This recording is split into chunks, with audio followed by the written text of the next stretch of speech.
আসসালামু আলাইকুম প্রিয় ভিউয়ার্স। এসএসসি পরীক্ষার আগে ঠিক আজকে কতগুলো তোমাদের আপডেট এসেছে, সেই আপডেটগুলো একটু দেখে নাও। দেখো, এসএসসি পরীক্ষা থেকে উধাও 4.5 লাখ শিক্ষার্থী। তো এই সম্পর্কে দেখো কি বলেছে।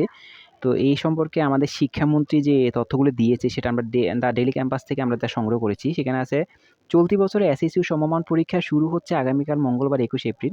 এই পরীক্ষা শুরুর আগের ঝড়ে গেল পরীক্ষা থেকে ছিটকে পড়েছে অন্তত 4.5 লাখ শিক্ষার্থী। তারা এবার এসএসসি ও সমমানের পরীক্ষায় অংশ নিচ্ছে না। এর পেছনে কারণ হিসেবে বাল্যবিয়ে, বিদেশে চলে যাওয়া সহ নানান কারণ দেখাচ্ছে এই সংশ্লিষ্টরা। তো তারপরে যে আপডেটটা এসেছে সেটা হচ্ছে এসইসি প্রশ্নে দুর্বোধ্যতা থাকলে সাহায্য করবে পরীক্ষকরা। মানে হচ্ছে তোমাদের প্রশ্ন যদি বুঝতে কোনো সমস্যা হয়, তাহলে পরীক্ষকরা তোমাদের সেই প্রশ্নগুলো ভালো করে বুঝিয়ে দেবে পরীক্ষা হলের মধ্যে। তো এই সম্পর্কে কি বলেছে দেখো। তিনি আরো বলেন, পরীক্ষাপত্র মূল্যায়নের ক্ষেত্রে অহেতুক কাঠামোর আমাদের লক্ষ্য নয়।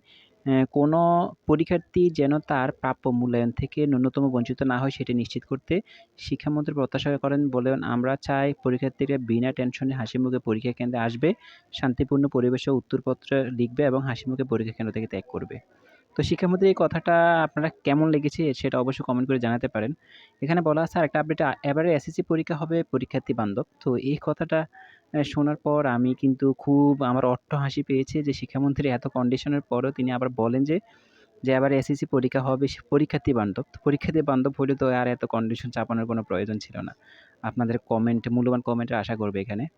এখানে কি বলেছে দেখেন, শিক্ষামন্ত্রী পরীক্ষার ভীতি দূর করার জন্য উদ্যোগে নিচ্ছে সরকার বলে জানিয়েছে শিক্ষামন্ত্রী আনোয়ার হোসেন সম্পদ। তিনি কি বলেছেন দেখেন, সচিবালয় প্রেস ব্রিফিং তিনি বলেন, ছাত্রছাত্রীদের মন থেকে পরীক্ষার ভীতি দূর করার সরকারের লক্ষ্য। তো এই যে কথাটা, এই কথাটা শুনলে সবাই হাসবে।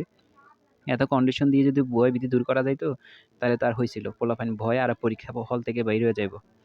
তো এখানে বলা আছে যশোর বোর্ডের এসএসসিতে অতিরিক্ত সময় পাবে ১৪৪ শিক্ষার্থী। তো এটা মূলত হচ্ছে ১৪৪ জন শিক্ষার্থী আছে সম্ভবত অটিজমের। কারণ অটিজম শিক্ষার্থী থাকলে এরকম তাদেরকে কিন্তু সময় বাতি দেওয়া হয়। তো ৪০-৪৫ মিনিট বাতি, এখানে ৪৫ মিনিট বাতি দেওয়া হবে।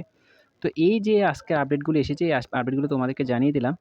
আর শিক্ষার মধ্যে আমার কিছু কথা খুবই হাসি পাইলো। আর এটা অবশ্যই হাসি পাওয়ার মতো যে এত কিছুর পরেও বলতেছে যে ছাত্রছাত্রীদের ভয়ভীতি দূর করবে।